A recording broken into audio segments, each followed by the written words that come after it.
hour, yeah? Yeah. Evening, guys. Welcome back to another episode. Apologies for the lateness.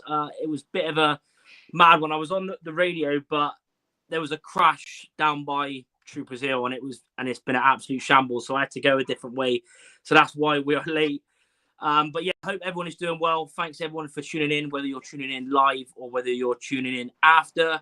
Really do appreciate the support. Of course, thanks for 6K. I've obviously said it on the video yesterday, but yeah, massive thanks to Josh and Neil for what they've done as well since they've been on there.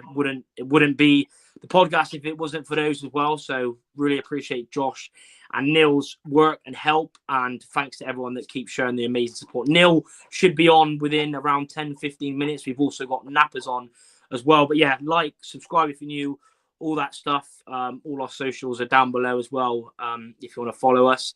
But yeah, Josh, how are you, mate? How is it being back in Wales?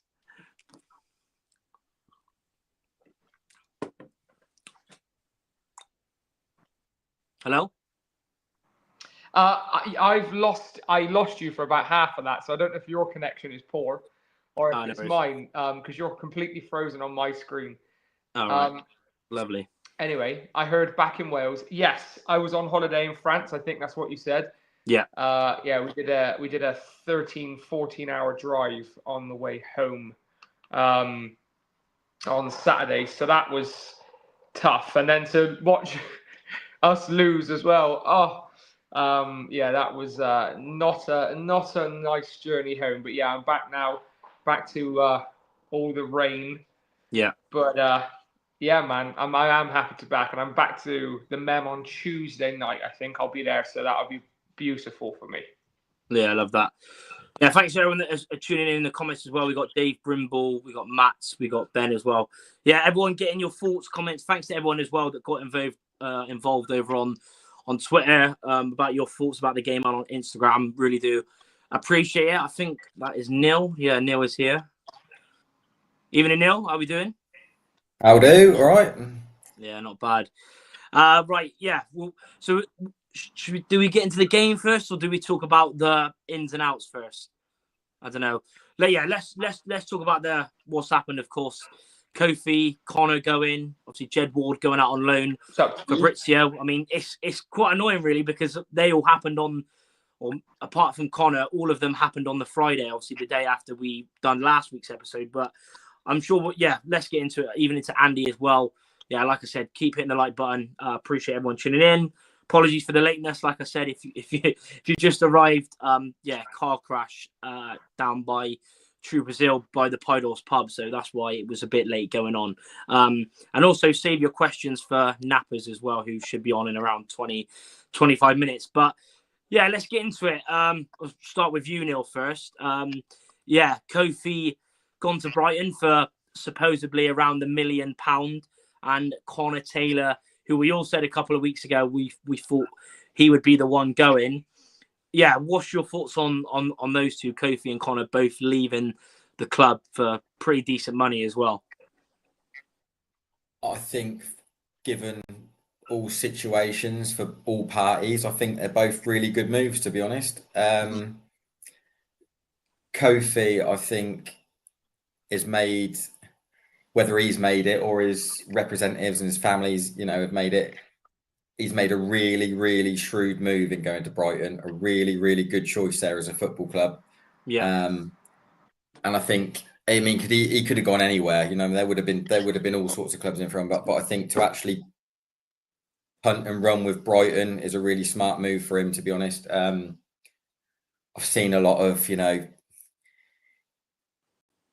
he'll get lost in that system and he needs to go back out on loan and play. I just think it's utter nonsense, to be honest. The best thing Kofi Shaw can do is go and get himself embedded into that system for a good 2 years, stay around Brighton, the football club, stay in the system, play that sort of embedded academy football, see what it takes to be a Premier League professional footballer, i.e., how do I eat? How do I rest? How do I live? How do I train? How do I recover? Look and see and live it every single day around good senior pros. And I think if you look at what, I know it's a completely different footballer in a completely different football club, but if you look at what Guardiola did with Foden, he didn't let him go anywhere and keep you in the best environment with the best facilities, with the best people, and you're going to become a Manchester City football player because you see how we operate at Manchester City. And that is what I'd like to think Kofi will do at Brighton. Don't let him go anywhere. Don't let anyone else influence him just for the sake of playing games. He needs to go and learn and understand and appreciate what it is to be a professional footballer and look at what that Brighton model is and what that can do for him. Because I know what we saw of Kofi. Everyone got very sort of excited early about his attacking prowess, but for me, I think given a couple of years, a good few years, you'll see Kofi be developed into sort of look at what they've done with like the Basumas, Caicedos. What's the other one they've got? The Balmama, whatever is the new kid. Yeah, Believer. I think you'll see that boy be more developed into playing a lot deeper. Yeah, being a first receiver with the ball because he's got great legs. He can get, but the only thing Kofi, not the only thing, but one of the things you look at Kofi and it's the naivety of youth is he runs aimlessly, but that's the naivety of youth. But his intentions are good, and I think at Brighton you'll see him. He'll probably play a lot deeper because he's got nice, good, soft feet. He can receive the ball, get it, give it in nice, tight areas, which is what Brighton look for in that sort of area. And they'll look to develop him in that sort of role, I think. I don't think it's done him any harm whatsoever. I think it's a really good club and a really good move for him and of all the ones he could have picked. Yeah, definitely. Yeah, it's class, to be fair. Even just when you see, of course, one of your academy players, yes, it's annoying that he's only played 19 times for us, but fair play to Anthony and everyone else at the academy and everyone at the club that's done really well with that, because to get a player for what we think is around £1 million to go, when he's played less than 40 career games for us and Yeovil, it's brilliant. Really, I'm buzzing for him. Obviously, it is gutting because we could have definitely done with sort of, and I get it. To be fair, a lot of people, to be fair, have said League Two is probably not the thing for him anyway because it's really physical and stuff. But like you said, to go to a club like Brighton, I think he's already played a game as well. So it's brilliant. To be fair, it is brilliant. Josh, what's your thoughts on that? Obviously, we heard slight rumours, and then it was just there announced he left, and then obviously Fabrizio signed just after. What's your thoughts on Kofi leaving to join Premier League Brighton?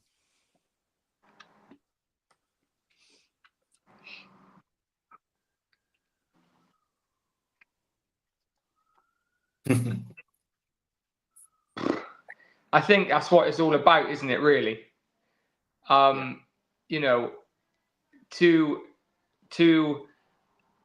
make that move at such a young age, he's also paid us back lovely as well with the fee. I just think that it could be the perfect match, It could be the perfect match. That team has I don't even know what you would call it, a conveyor belt of young talent that goes on to be successful. Yeah. And I think that Neil's right. You need to surround yourself with the right attitude, the right people. I mean, you're going to be learning off of James Milner, for goodness sakes. You know what I mean? Mm-hmm. So that's also something that he wasn't surrounded by last season. Yeah. And I think that it's just phenomenal, isn't it? It's just absolutely superb to watch a young man go and make that move. One of our own, he's come through the academy and to go and sign at a Premier League club. All right, he's in the academy, but to go and sign at a Premier League club, he's going to be probably first team training with the squad in and out this season, maybe permanently. Who knows? I think that training with those pros will give him just as much experience and know-how and improvement as just playing for us in League Two would, So I don't think he's missing out at all, really, on, game time, if you will. I think it's absolutely brilliant. And I think that there are a lot of people at the Bristol Rovers that should be commended in helping him get that move. And I'm really, I'm really proud for him. And I'm so happy for him and his family as well. It is literally what it is all about, and I think it's superb. Yeah. It is class. It is absolute class, to be fair. Right, yeah. Let's get on to Taylor then. Obviously, well, like a lot of us said when we heard the rumours the day before Oxford, then he went in the squad. Well, like Kofi as well, but those rumours didn't come until a little bit later on. But yeah, obviously his final game was against Coventry. Obviously, been with us 3 years in total, 2 separate spells.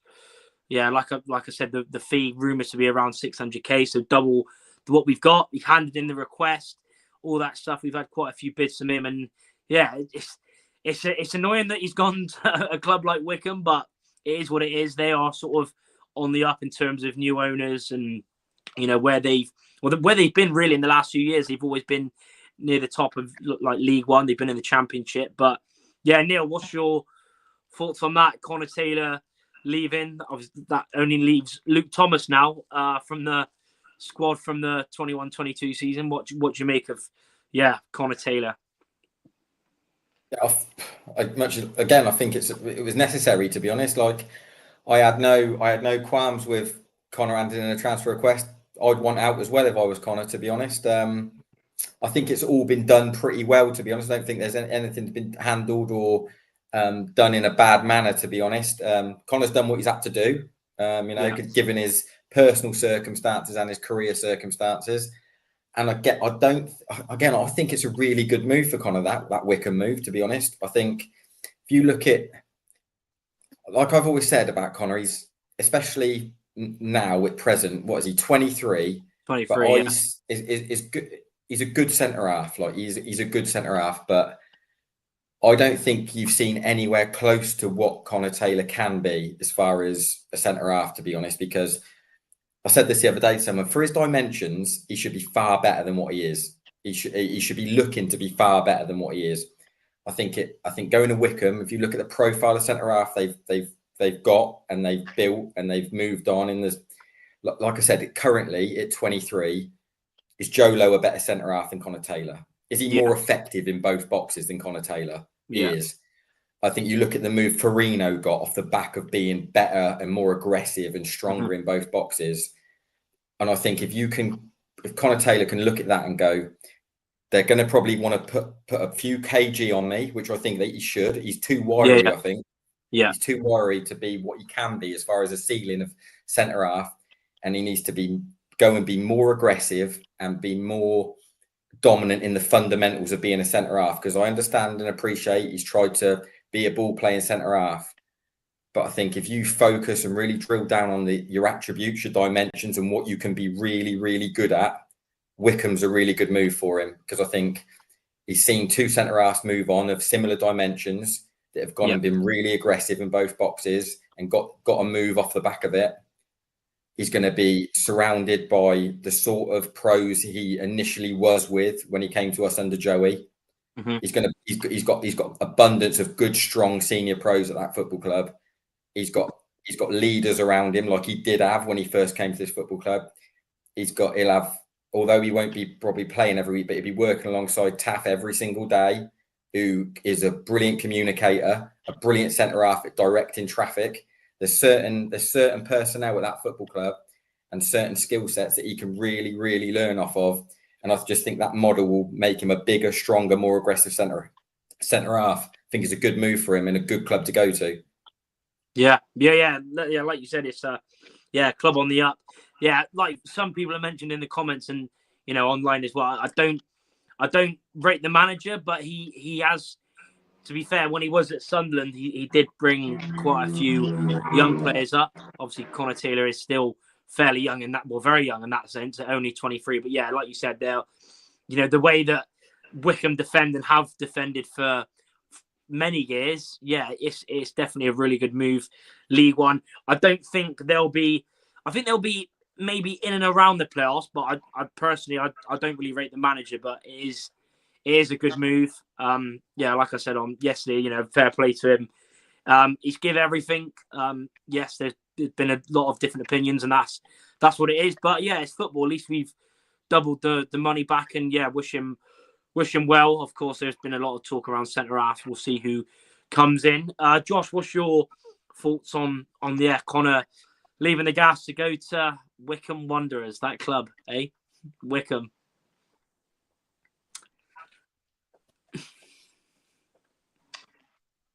Oh God, I think if you were to pick a club in League One for him to surround himself by good quality defenders, Wycombe's one of them.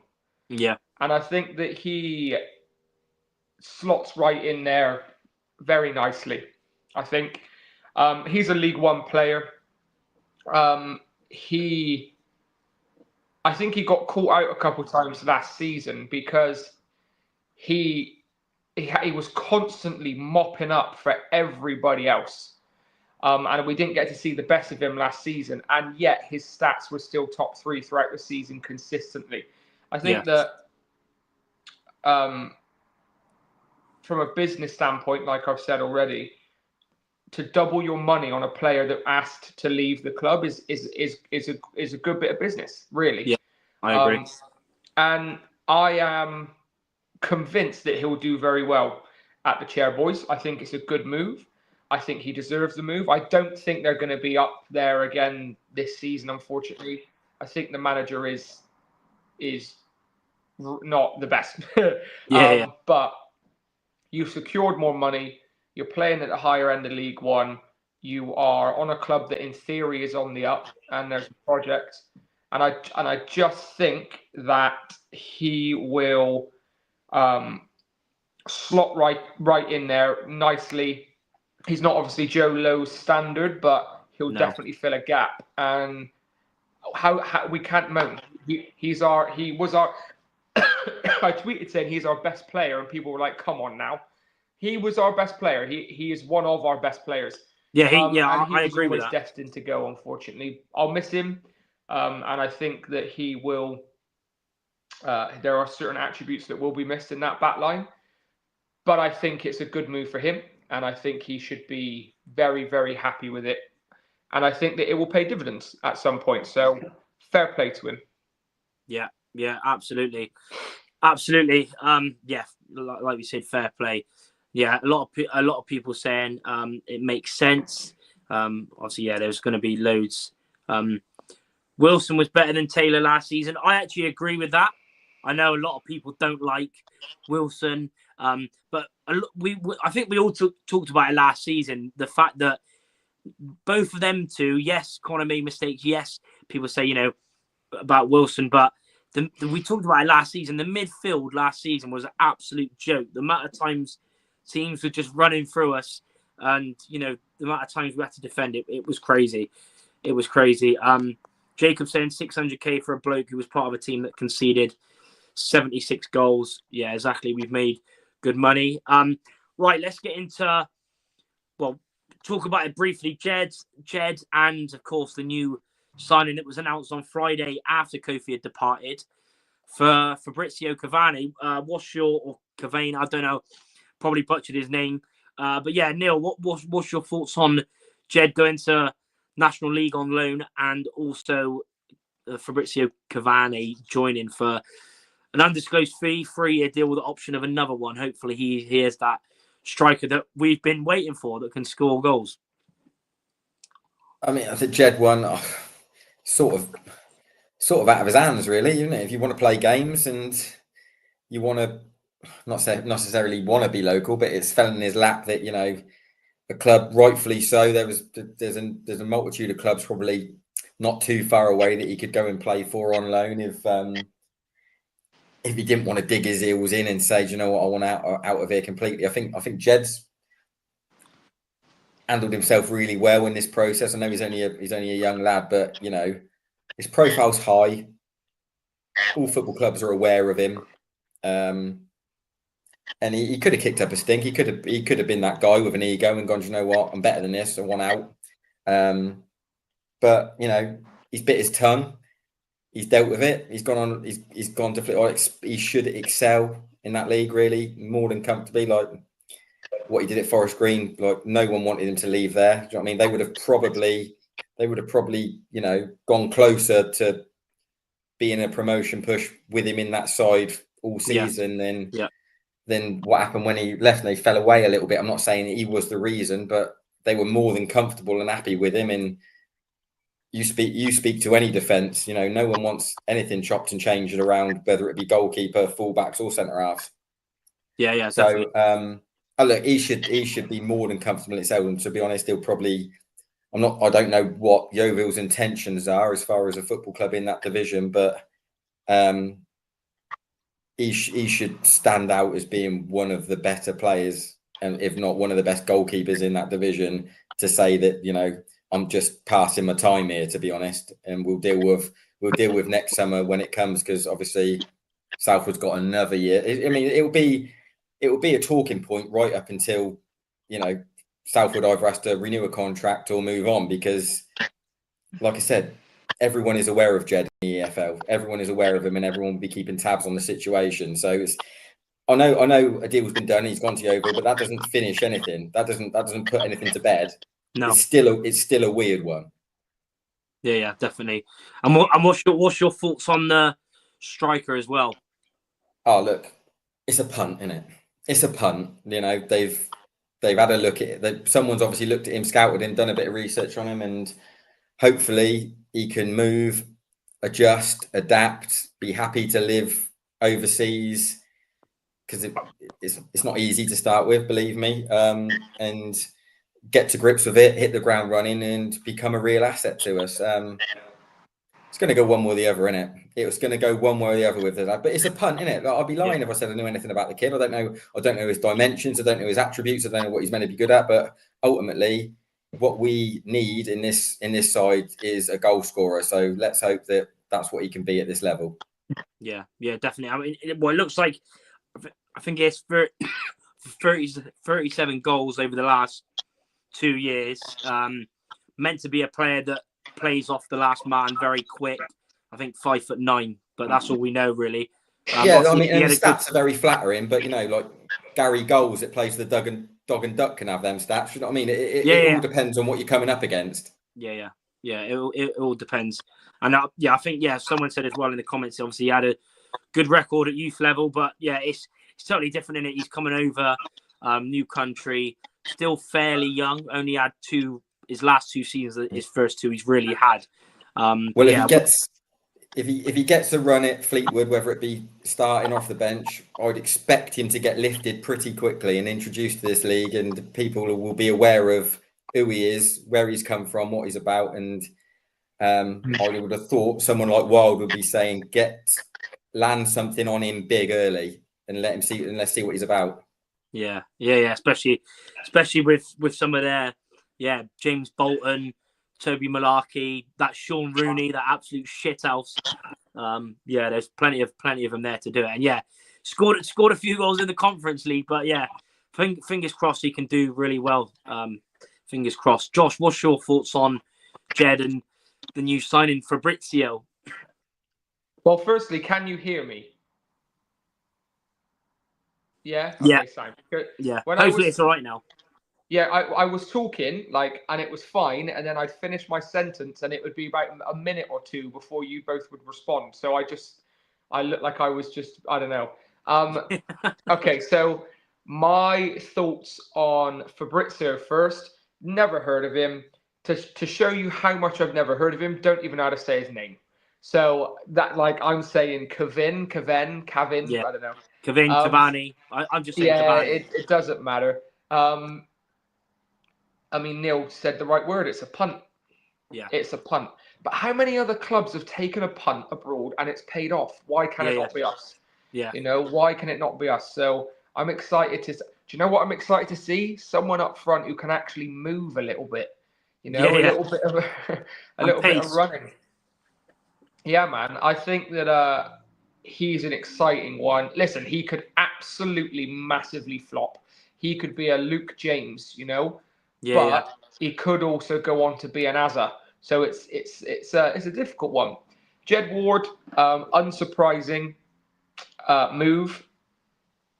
I think that Yeovil will be up there again. I say again, up there next season, I think. And I think that he will again, be catching the eye of many different clubs. So I'm hoping he can go and prove himself, because I don't see him playing at Rovers for the next 2 years, if I'm honest, because Southwood's here. Unless there's a kind of semi-clause in Southwood's contract that if we don't go up this season, he's free to leave. I don't know, but he, he's nailed on. So I just hope he does well and continues to grow, because it would be lovely to see him in the blue and white quarters. Well, obviously he's in a Rover shirt, a goalkeeping shirt, but you know what I mean. I hope that he can eventually cement a spot with us, because that would be lovely. But I think he'll smash it next season. I have full faith that he'll show quality in the National League, 100%. Yeah, definitely. Right.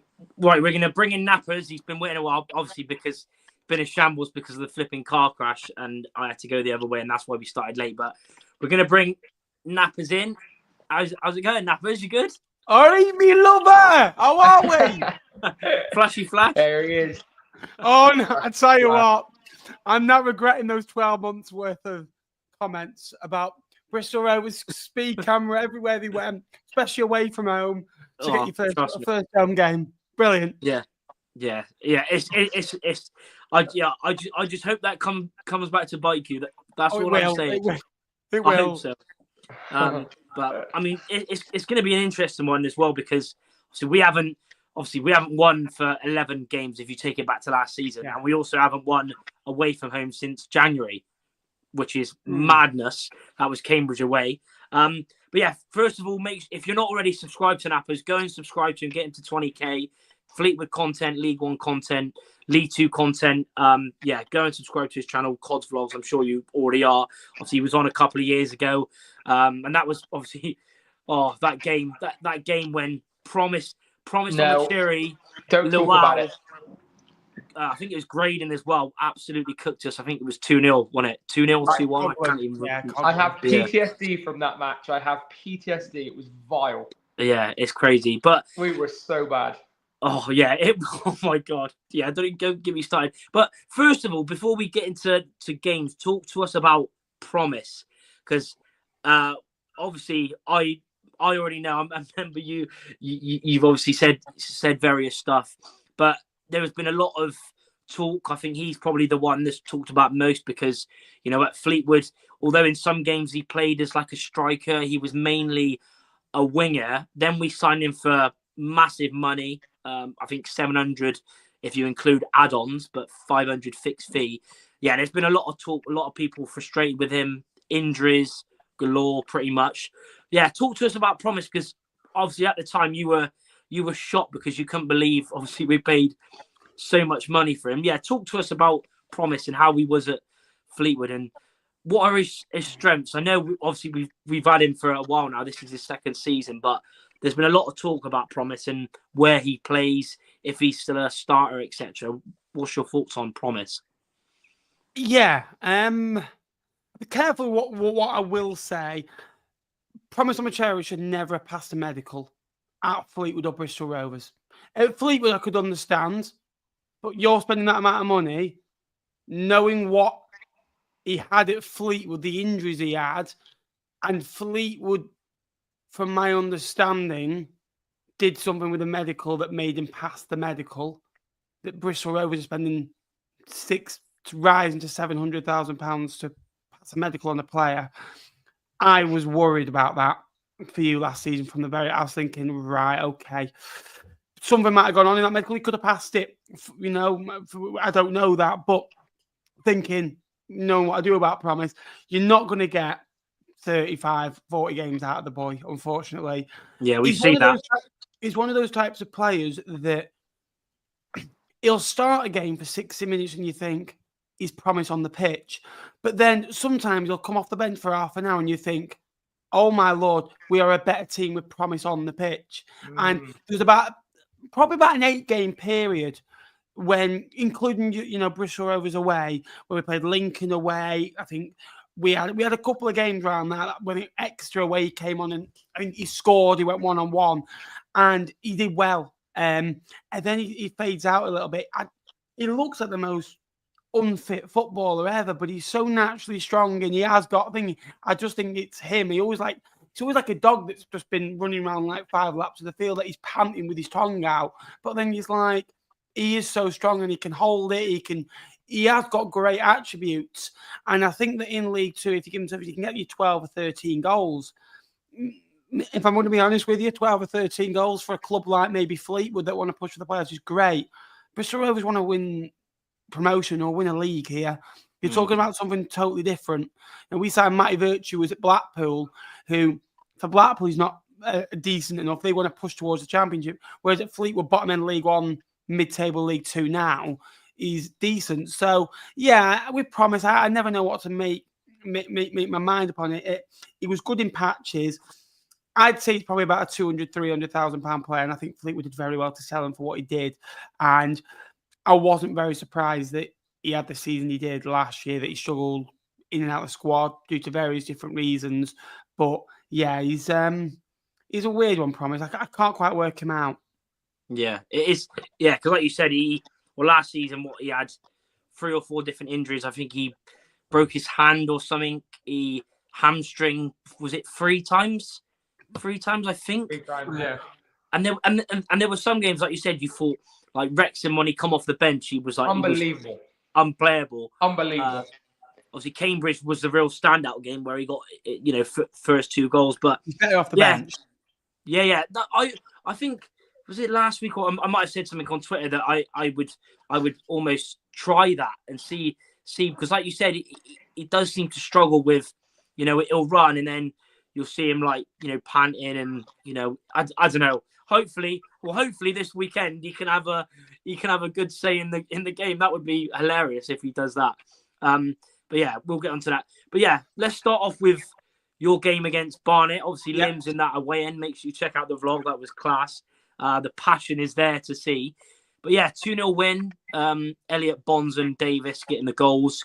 Obviously, the mistake from Owen Evans. I still can't believe what he done. He done it, I think, before we got away with it. But yeah, talk to us about your first game of the season. He did it a couple of times actually, and I thought, I wasn't quite sure on the way they were playing. First off was a very difficult one. I think the first 4 or 5 games of the season are very hard to work out a little bit. There's no rhythm, there's no momentum, especially that first half of the game. You're just trying to. It's a bit like playoff football, I find, that opening game of the season. You don't want to give anything away because if you lose that first game of the season, all of a sudden you're thinking we've not won yet, or you're trying to get off to a good start and you've won your first game a little bit. So it was very difficult. We grew into the game. Both teams had chances, but I just thought Fleetwood defended the box a lot better. There was a lot of blocks, a lot of, last-ditch challenges, and Fleetwood got the first goal. And, at League One and League Two level, you get the first goal, you'll often grind out victories, more so in League Two than I think in League One, to be honest with you. We got the goal in the second half. We came out again just after the break, scored that second goal. It gives them a problem, and they've got to open up. And yes, they have opportunity where I think they could score, but I think Fleetwood could have scored 4 or 5 the other day. I think what annoyed me is that the fact that everyone mentioned Barnet were bad rather than Fleetwood were clinical and good, and it meant a lot of possession. Possession don't win your games of football. I think that if you're good with the limited amount of possession you have, you'll win games of football, especially at this level. Harrogate proved it. Look at Harrogate.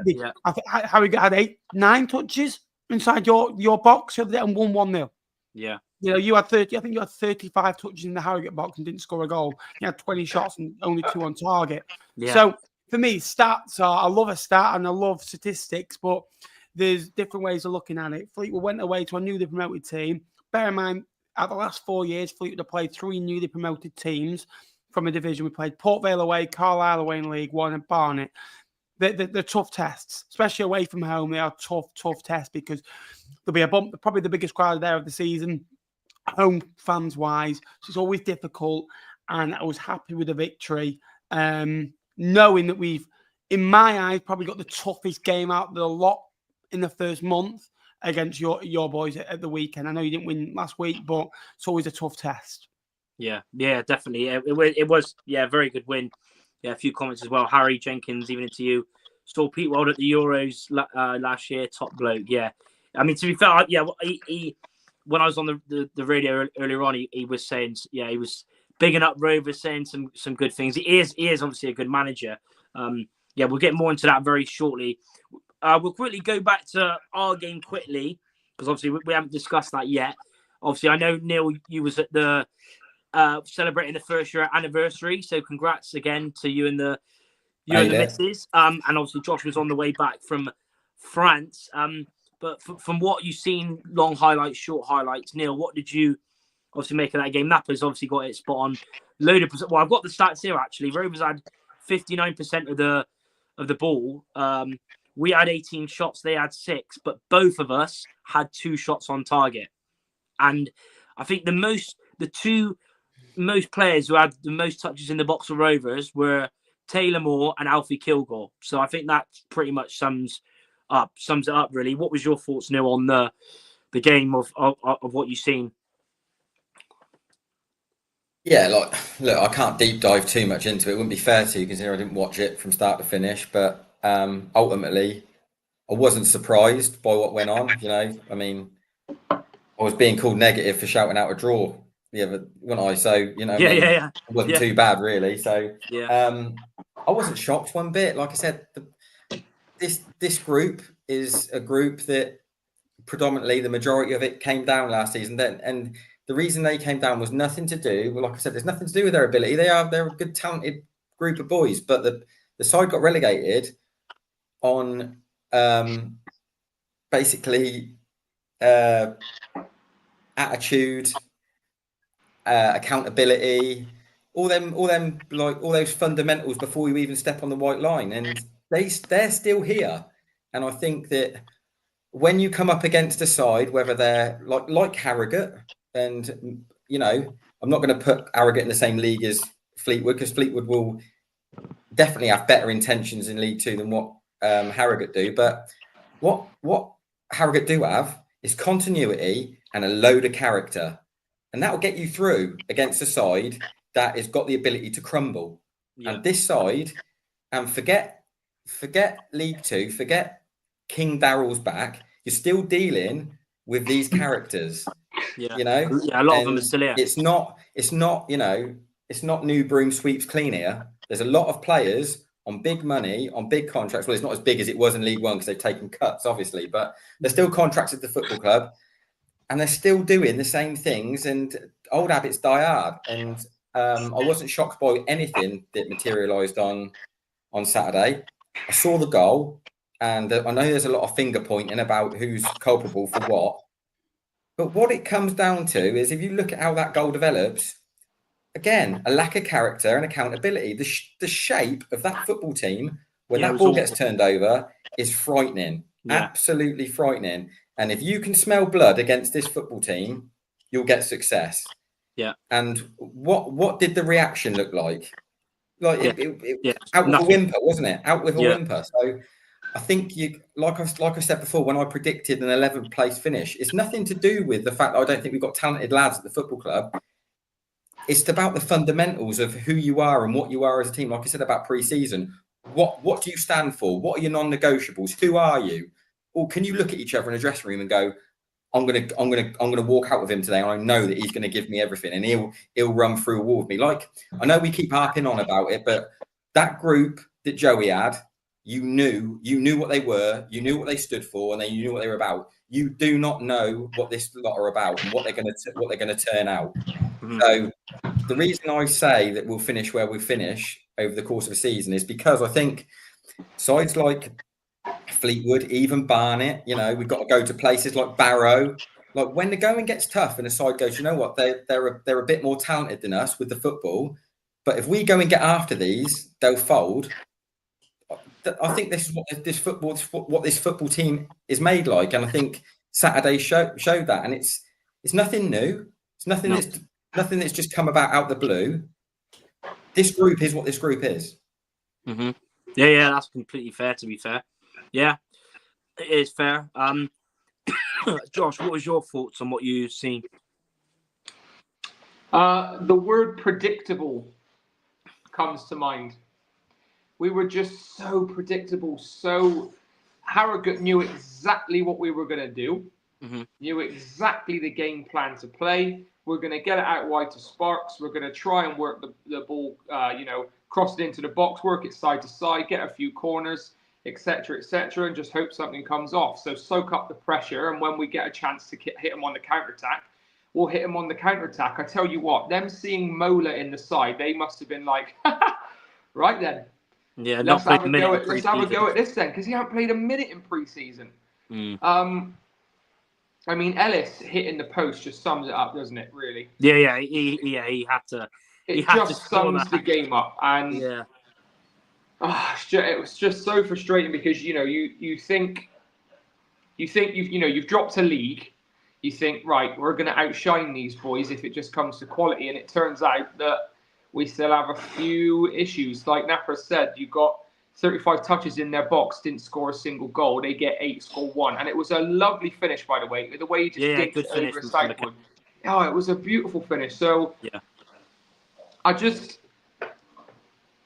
worry that if we become very predictable with our style of play this season, that's a worry, because you go away to Highbury this weekend, and if they figure out, right, this is how we're going to do it, and if we don't execute or take our chances, we'll get pipped off again. And it was just so frustrating, because little moments where you've been plugging away.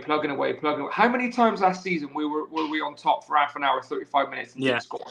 Yeah, and then go 1-0 down straight away. Oh my! And then you go 1-0 down, and then the heads drop, and it's just frustrating. It was so frustrating to see it, because it was just like, are we still in League One? Like we were playing. Yeah, it felt the same, didn't it? It just felt the same, and there's something about a back three at Rovers that just doesn't work, man. It's so frustrating. It's like we just can't seem. But listen, it's one game in. I'm trying not to get pessimistic at all, but it's just what Harrogate did. What I would describe as a perfect away win. Yeah, and that's what I think we could all say. That's what you said. That's what teams would. That's what I mean. It isn't like we've all said, and like I said in my reaction the other day. Yes, it is very frustrating, but it is still early days.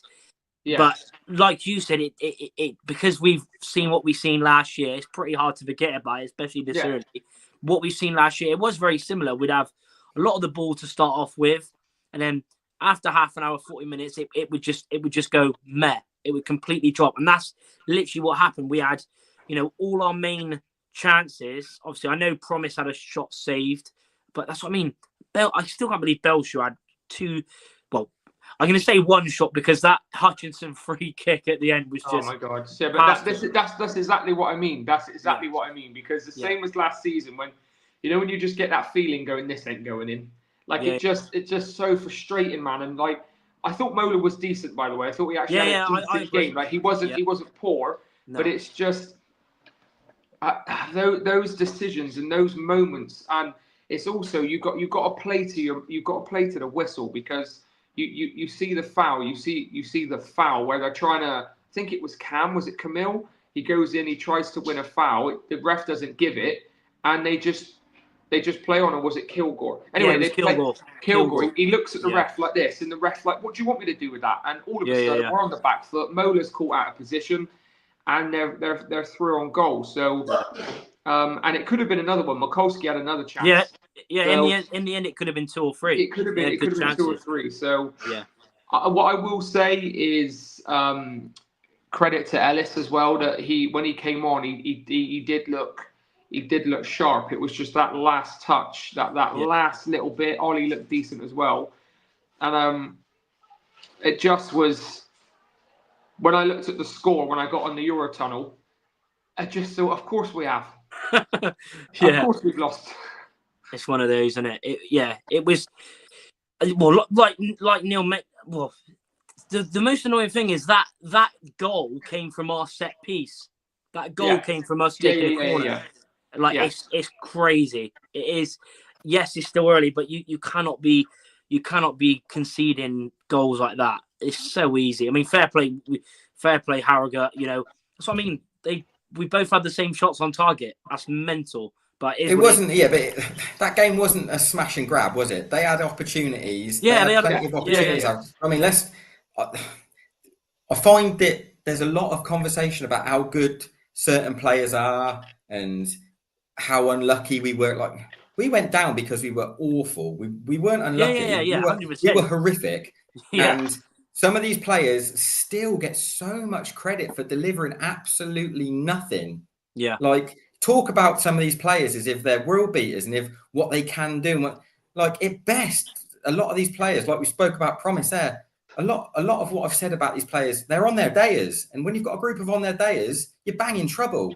Yeah. But you need players to be delivering 8s every single week if you're going to do anything in any league. We don't have that. That's fair.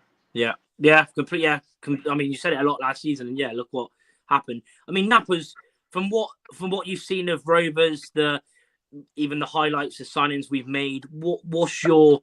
Obviously, I've seen your video and stuff. But what do you make of Rovers this season? Last season, you were like a jigsaw. Every time the going got tough, you fell to pieces, and you can't have that. You can't have that. Neil was bang on exactly what he said about mentality. And I look at what Fleetwood have done this year, and I think Pete Wide always talks about bringing in the right lads, the right characters, northern lads that know the football club, that know the area, that are proud to be at the football club. I was there today, and I spoke to a couple of the players, and for the first time in a few years, I actually speak to players, and they actually, like, bear in mind, they started training, they were all started to arrive at 8:30, 9 o'clock. I was there at 2:30, and probably there till 4 o'clock. There was players leaving at 4 o'clock, 4:15, and they were still staying, even if like they were just in the gym or playing darts together. And that is what you want. You want a unity, you want a fight. And I think a lot of people as well look at Bristol Rovers this year, look at the squad. They are putting Bristol Rovers in the top echelons of the division for the name of Bristol Rovers. You give and Darryl Clark or Newport or Accrington Stanley, Bristol Rovers' squad, where would you put them in the table? Because I don't think you'd put them in the top 3 or the top 7. And I've been guilty of that. My factor is the men, Darryl Clark. Bristol Rovers will get it right. They'll sign a few. And it can't be like that. For me, when I've been down to the men, the first time I went, we lost 3-0. And about 5 or 6 games into the season, it was like, right, we're in for it today. And then when you beat us 2-1, where I think Barton was our manager, and it was Brett Huxtable, I was speaking to Phil, the guy I've commentated with, and the crowd won you that game of football. It was nasty. We were holding on, and you can just hear the roar. And I feel like that's gone now. And for me, if Bristol Rovers get it right, which I think they will do, I think it might take maybe a year or two, and I think patience is needed. Bristol Rovers get it right, the Mem is one of the best places to be in the EFL. However, when it goes wrong, and Vale Park is similar, it is toxic. And it's like your ground and your club need a cleans. It just needs to be cleaned out. And it's like, what you could do with doing is getting rid of the whole squad, basically football manager job, get rid, running all the contracts out and starting a new club again, and then building a fantasy team, and then starting again with the right lads.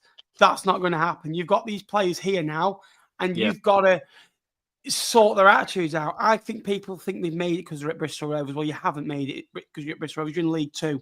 And you're only at Bristol Rovers because Bristol Rovers have failed before. And that needs to change. The mentality needs to change. And look, I called you a speed camera last year, and that wasn't a dig at you. No, it was true. It was literally everywhere you went. It was flash. It was so easy, 3 points. Yeah. And it shouldn't be like that. And you know, it should be that you come into the Mem and you get now. You come in and you get now. You're in our ground, you play by our rules. And I think Bristol Rovers have been too nice in the last few years. They never used they need to basically be king of the housery again. That's what they need to be in the referees' faces. Barton had you streetwise. One thing I will say as well, Joey Barton took a year to get going at Bristol Rovers. You think about when he came in, he struggled to keep the group going, didn't really get a reaction. The first 4 or 5 months of the next season, didn't get onto it. It took him a couple of windows. It will take Darryl Clark time. And you know what he's like. He'll be honest. He'll be open. He will say it as it is. I genuinely think he is the right man for you as a football club right now. I just think it might take some time. Last year was horrific. Burton Albion basically stayed up because they had a unity, they had a fight, they had a togetherness. Burton Albion trained, I think, twice from February onwards last year. He basically just did recovery. He focused on making the lads a fresh one game. And Sharovis almost felt like they were dropping and dropping and dropping and dropping. Yeah. It felt like a war zone. So, no, but it's a new chance, new league. I'm delighted we're playing your second because I think that it could click into gear after 10 or 15 games. I don't think it's quite clicked into gear yet. No. And I feel once you get that, I feel you'll need to get 2 or 3 on the bounce, and it'll get going. But no, Bristol Rovers are a fantastic football club. They shouldn't be down here. They should be a more ambitious football club. And I feel a bit like us. Ownership has unfortunately, when you had Whale in there as well, fantastic, owner for the football club, looked after the supporters. We lost Andy Pilley due to different reasons. We lost a guide at the club. I almost felt last year, if Whale was there, he'd be calling the players in, what's happening, lads? What can I do to make your job easier? How can I get, make the team united? There's no leadership there. And when there's no leader, the ship falls. Bristol Rovers sank last year. Yeah. Spot on as always, to be fair. Yeah, it's right. It is right. I mean, Josh, Neil, have you got any thoughts, questions about team-wise, lineup, formation, Fleetwood, etc.? I mean, not from me so much. I mean, I'm pretty concerned, to be honest, going into Saturday. Purely, our away record is what it is, and that doesn't go away just because you've had a couple of months off and 3 or 4 new bodies have come in the building. I'm pretty concerned about Saturday. I just think you go back to like what I said about fundamentals, characters, personality, being cohesive. I just think Fleetwood are going to be one of them sides that they're going to be better than us in that, as far as what they are and what they're about, what they stand for, who they are, what Wild has them doing is non-negotiables and fundamentals and how they work for each other as a football team. I just think that their dressing room is better than our dressing room. And I just think on the road at Fleetwood against a side that will happily go and get after us if we get a bit of success with the ball, 100%. I'm concerned that we're going to go up against a side that in 2 factors. One, if we look to try and play and get success, they won't let us do it. They're not happily just going to let us play. And 2, if we do what we did Saturday and look to be direct, I think they'll welcome it. Yeah. I agree. That's what I mean. Look at it. You've got that absolute shithouse Rooney. Oh my days. I'd have loved him at Rovers, by the way. I wanted him to sign him. I love that guy, but playing against him, he's a nightmare. You've got even players that didn't start on Saturday. Look at Ched Evans and Norwood. Even Graydon, who starts, like, he's a dog, absolute dog. He'll get after you. Davis as well. I talked about the defence. I really like the defence and the sort of players you got there. You mentioned Bolton, Toby, Malarkey. Love his videos, by the way. What a goat he is at that. This is what I mean. Yeah. This is what I mean about when you stand in a tunnel at 5 to 3 and you look at who you're going out with, you rise another few percent knowing that you're going to be okay, that you've got lads round you that will muck in for you, do the ugly stuff, and if it comes on top, we'll all be there together to get through it. We don't have that. No, not at the moment. Anyway. More 11 individuals, I think. Yeah, 100%. Yeah, that's what I mean. Yeah, you've got good individuals, but you're not a good team. That's the issue. Yeah, spot on. Yeah, it is what it is. Josh, what's your obviously thoughts going into the game? If you've got any questions about team lineup, etc. I'm just really impressed with how you've recruited this summer. I was concerned when you were losing and Patterson. I'm a big fan of Patterson. I know he's not the most like prolific or whatever, but I thought he was really good last season, and I was concerned. And I think you've recruited really well. Like, is there any early indication? Because Will Davis in it who was from Sutton, wasn't it? Yeah. I was really, really loving the beef between York and Sutton last season when he was giving it the big one. And I was looking at his highlights. He looks a proper handful, but obviously he's jumped up into League Two. How did he look last Saturday? Because he really intrigued me, that move. Yeah, well, quickly on Wiradoo, Brendan has wanted to leave the football club for the last 12 months, and I think it's the right time that he leaves. I think that we're more united now that Brendan Wiradoo has left the football club. We wish him well, but yeah, it's been a bit of hard work for the last 6 months. He's banked the gaff out, didn't he, at Plymouth? In his debut, he had a bit of a tough game. He struggled in the first 12 months at Fleetwood, but he will come good. Brendan Wiradoo will be up there in the top 5 best players for Plymouth this season. I'm sure he'll be loved by the end of the year. Some of that abuse he got was awful. Yeah. On Phoenix is a luxury player. Phoenix is a good League One player. Phoenix is not a good League Two player. What I mean by that is, I feel like in League One, you'll have the quality at Stevenage. Southern Football Club want to play a different way, want to kind of attack with flair, pass through the lines a little bit. Whereas at Fleetwood, he's being asked to muck in at left wing back, defend a lot more, come up against strong physical, strikers and wingers and stop crosses. It's a completely different game of football in a totally different league, in a totally different system. Phoenix is a great lad, got a great family around him, and he will do well at League One. So for me, I wasn't surprised at losing those players. We've not strengthened in those areas yet. On Davies, I think it's a good signing. The lad that recruited him was very keen on him and wanted him to bring him into the football club. There was obviously talks about Ollie Pearce at York, and he felt like that was a good replacement. And he's obviously done very well. He's this first game on the floor a lot of tussles, but he gets a goal out of absolutely nothing. His goal away at Bamber Bridge was an absolute stinker in pre-season. So he's up and running for the club in out of competitive games. Now he's up and running for the club. And that's all you want. Your new number 9, you don't want them to start slow and not score and wait for that first goal. As soon as you get one, hopefully you go on patch as strikers do. So it's a good signing. I like the signing to Mallorca. I think that's a solid League Two footballer. You've got Bolton to add to that. So I look at our squad and I think we're very pragmatic. I think we're going to be hard to beat. ABC, very basic, very structured. We are like an English breakfast, beans on toast. Say what it is on the tin. We are, you're a little bit more exotic, but maybe not all. You've got a little bit of lasagna, a little bit of pizza, and a little bit of curry. All great dishes, but it's not quite blending together at this moment in time. Well, I feel like we've got mix and match on different stuff where we're missing maybe a little bit of Shazam, a little bit of spice, a little bit of to take us to the next level. But I think we're in a much better place than we were 3 or 4 months ago.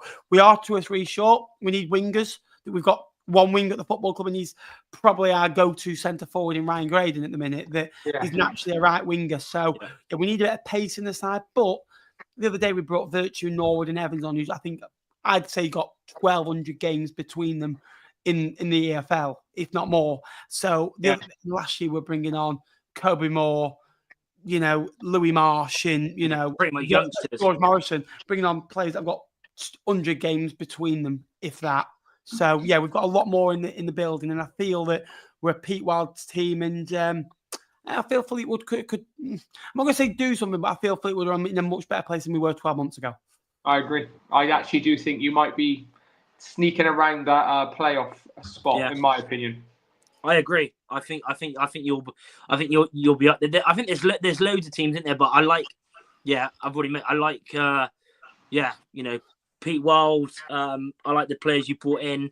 Is it a 4-4-2 you played? No, 3-5-2. Oh, you play 3-5-2 as well. Yeah. So it'd be interesting what Rovers do this week.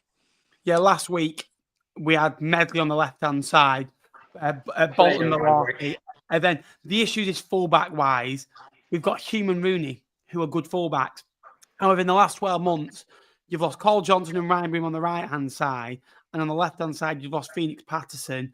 And we've still got Mackenzie Hunt, but the window remains open. So for me, we've gone from 3 either side to we've only got 1 now either side. We are very short there.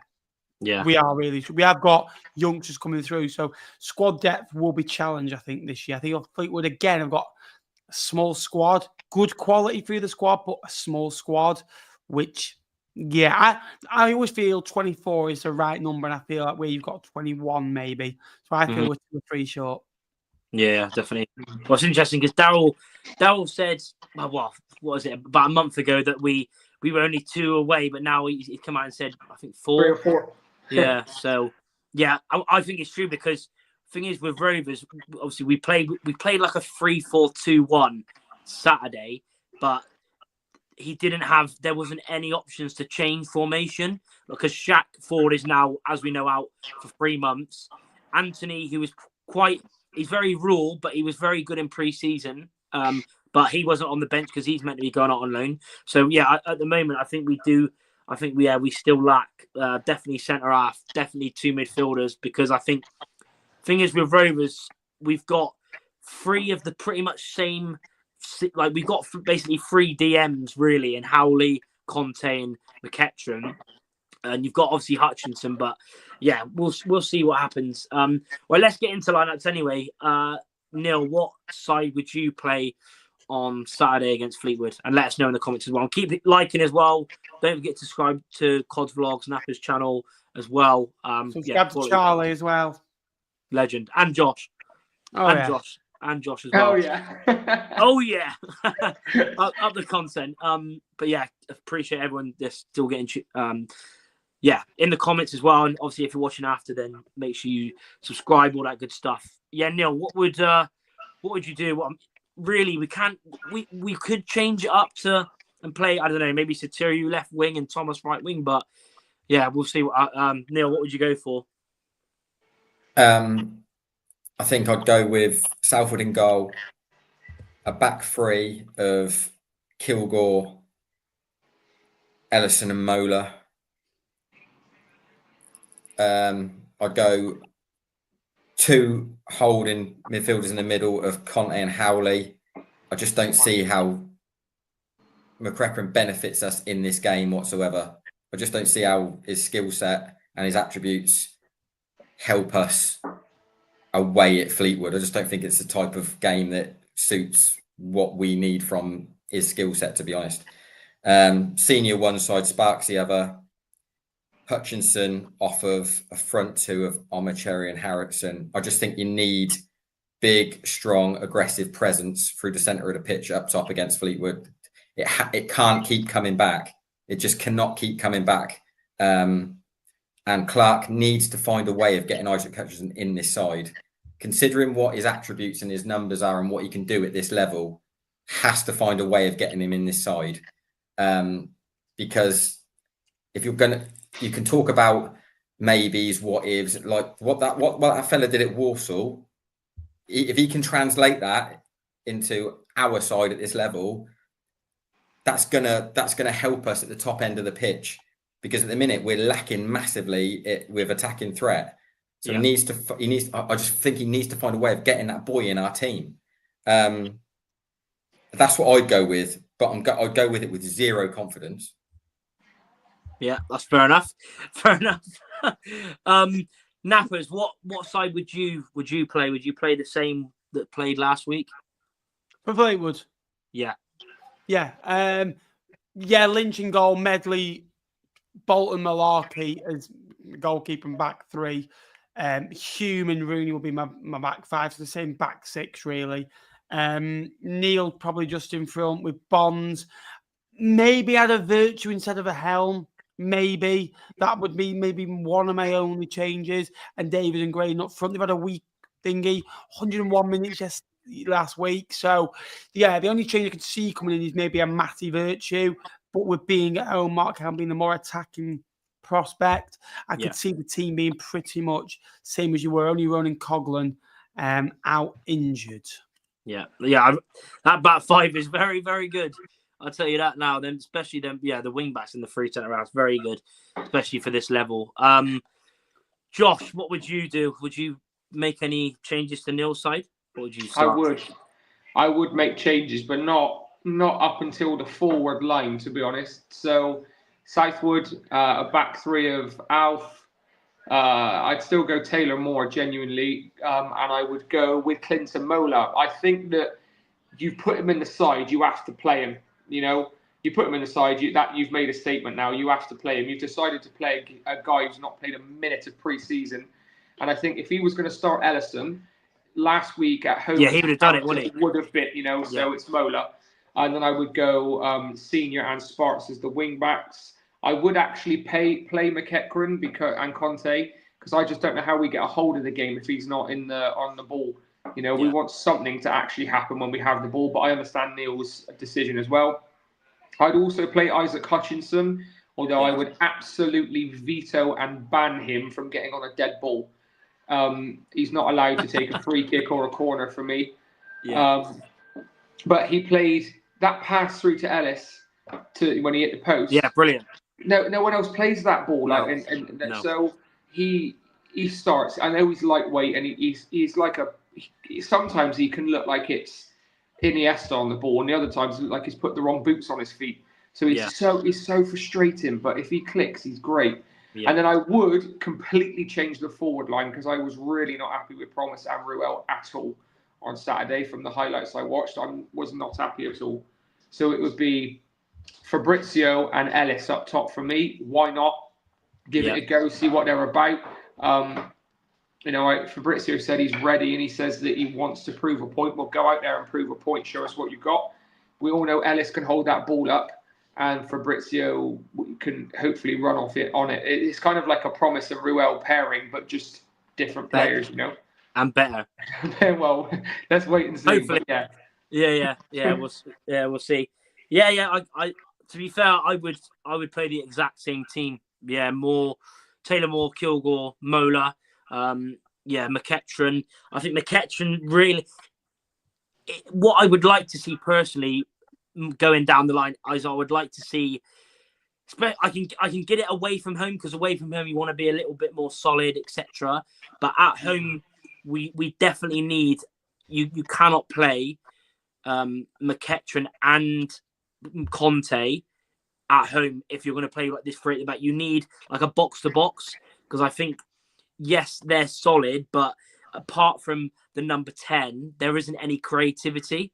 I think we're still lacking box to box and midfielders, really, because I don't think we have none. I mean, Hutchinson's more of a 10. I know he plays centre mid mainly all pre-season, but I think we still need at least one, if not two, box to box midfielders, because Howley, Conte, and McEachran are very similar.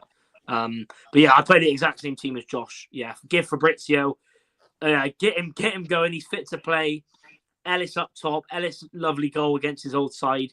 Leave Promise for the bench so he can cause some carnage after, when he comes on. But yeah, let's get into lineups. Neil, not lineups, prediction, sorry. Tired gas. Prediction, Neil. What are you going for on goal scorers? And let us know in the comments as well. 2-0 defeat. Probably Rooney and Evans off the bench. That's fair. Yeah, that would be 2 shithouses, wouldn't it? Evans and Rooney. And thing is, a lot of people will be like, "Oh my god!" But it's sort of like our away record. It's still, still there. Like we haven't. What is it? Yeah, what is it? January the 1st or something. Like it's mad, really. But if we've got any hope of getting anything out of this football match, you have to get their noses in front first. They have to. 100%. They have to get their noses in front. Yeah. I agree with that. 100%. Nappers, what are you going for? Are you confident for it? Because thing is, as well, our record at Fleetwood is horrendous as well. Awful. Like we've won twice up there since 2012, and that was the last win because I actually missed. When we beat you, when was that? 3 years ago when Grant Ward scored from a cross. We won 2-1. I was on holiday, so I missed that. So the last win I seen at Fleetwood was 2013. Yeah. Ellis Harrison. Yeah. No, not Ellis. Hitchcock, O'Toole, and Danny Woodard's. When we won 3-0. I was 16 then. Oh my days. Wow. We're due a win, lads, up there. But yeah, I'm just open for flashy flash. We need to win, man. No, Oh, because you're my going to beat God. us. If we beat you, I'm going to be coming down from my press box down there into the away and give you. Are you standing, Charlie? Or are you sitting? Sitting. I'm you actually going on the side for the first time ever. Oh, I'm going to be next to you. I'll come and Yeah. say hello. That'd be fun. No, I think we'll draw. I think it'll be one each. I think that I'd take a point. I really would. I know that's negative at home. Our home form in the last 5 years has been horrific. In the last 4 seasons since COVID, we've won 24 home games out of 92, which just simply isn't good enough. That's 6 wins a season. 25, sorry, because we beat Newport. Just over 6 wins a season, which isn't good enough at all. So that needs to change. Different season. Pete Wildside's normally good at home, but I think you'll come in, sit for straight. I think that maybe you'll get the first goal and we might get the goal second half. But yeah, 1-1. Yeah. Well, there's another stat as well. The last 3 times I've been there, and please don't. I've had people do this to me before, like, "Oh, don't go. You're bad luck." Blah blah blah. The last 3 times I've been there, I've not seen us score a goal, but 2 of those were 0-0 draws. That 0-0 draw on that Tuesday night, that sent us down there. I was like, you I think you'd got 1 point out of 8 games. You'd lost like 7 out of 8, but come to Fleetwood and got to 50 points. Then I was like, oh my God, we'd have stayed up if we'd have won that. Yeah. I just want to see a goal, to be honest, personally. So yeah, you've gone 1-0. What goal scorers are you going for? Ooh, Ellis Harrison will get one. It just will. And I will go for Ched Evans. Yeah, Ched Evans loves a goal against us. Evans or Norwood, I'll go with Evans. Yeah, one of them. Right then, Josh, what are you going for? Are you going to give us a win, or is the away form and our general league form since last season going to continue? No, there is going to be no win. I'm going to go for a Desmond 2-2. That's what I'm going for. I'm going for a 2-2 draw. And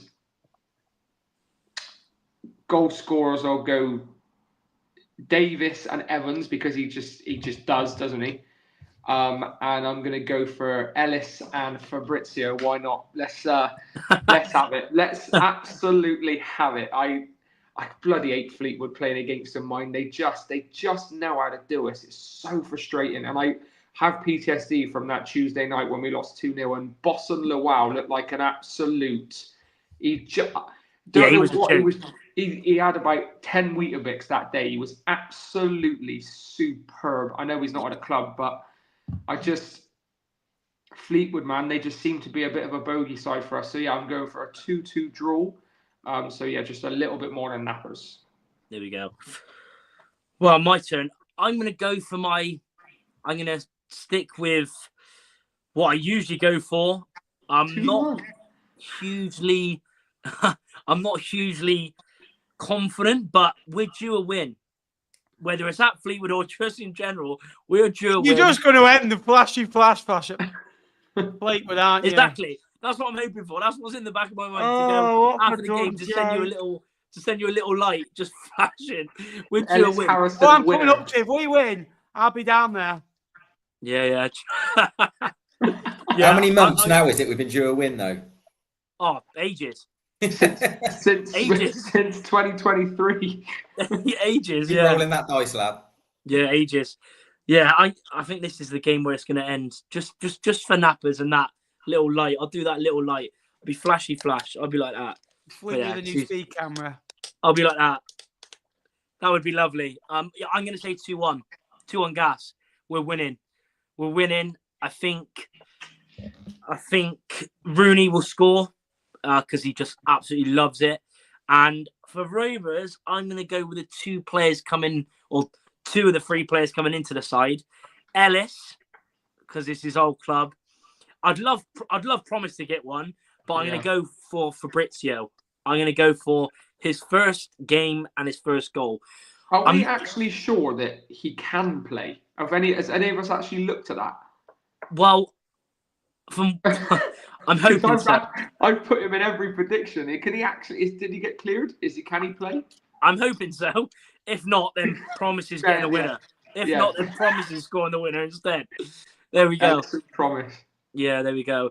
Let's quickly get to a few predictions in the comments, and then we'll end it up. Jacob has gone 4-1 Fleetwood. Wow, Christ alive. I love the optimism within your fan base. Yeah. It must be on crack. Really believe, don't they? Well, the thing is though, when it's been like this for, I mean, people, some people get so annoyed with how Neil is so like open and but it's not really wrong. Like what we're going off and what we've seen. Obviously, me and Josh have both said third. We're going up third, but it's still like right yeah, but now. Again, you talk about, you've said third.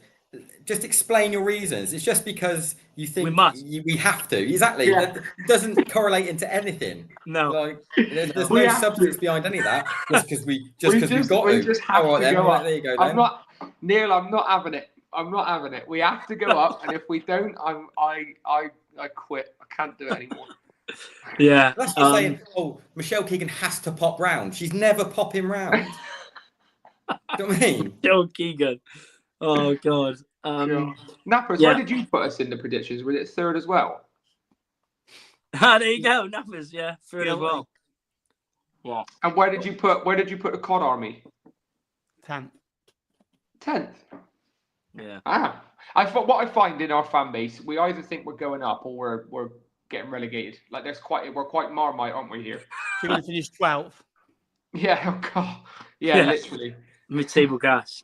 There you go. Ultralight Videos just said 2-1 gas Fabrizio on a double. Oh, imagine the scenes. Oh my God. Marco's gone 1-0. Fabrizio again. I'm not going to say his second name because I'll mess it up. Harry Jenkins 3-0 gas Fabrizio hat trick. Lovely. Would be absolutely outstanding. A few more as well. Harry Jenkins says 1-0 Neil Davis back post. That would be limbs, wouldn't it? AB's gone 2-0 Fleetwood. He's never seen me in the air. Cry. Lead boot.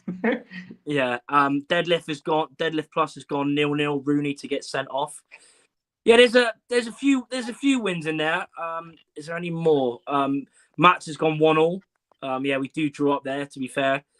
But yeah, I think that is it. Or Tom Butler's gone 2-1 actually. And Ben Rowland's gone promise off the bench 1-0 gas. Come on. Sliding in front of Nappers and just our ears cut. Oh my God, limbs. That'd be limbs. But yeah, I think that's it. Apologies if I've missed any. Apologies if I've missed any. I mean, there's getting some silly ones in the predictions. But yeah, we'll end it here. Yeah, Nappers, appreciate you coming on, mate. Thank you for having me. Yeah, no worries. Where can people find you? Like other socials, YouTube? Let us know. COD's vlogs on any platform, YouTube, TikTok, League One, League Two content. So yeah, thanks for having me on, lads, and all the best. And a bit of championship content, isn't it, this season? Because you've got a bet on Birmingham. Oh yeah, absolutely. Yeah. Anything to pay with those blues. To be fair, I wouldn't be surprised. I wouldn't be as well. Both of them. Ipswich did it. Yeah, Ipswich have done it. True. Yeah, Luton. I think Luton have done it. Yeah, it's gonna be mad. Yeah, especially Wrexham and Birmingham. Christ. But yeah. Appreciate Nappers for coming on. Subscribe to him, follow him on all platforms. Neil, thanks for coming on again, mate. Where can people find you, mate? Don't pop round my house. My address is. No, you can't find me nowhere, lad. You can look at me on Twitter. That's all I do, mate. I don't mess about with any of it. I could not get my head would fall off if I did what you did. That's fair. Yeah, legend. Yeah, go and follow Neil. And yeah, obviously Josh, Gasman TV, YouTube, TikTok, absolute legend. Go and subscribe to him. Follow Josh.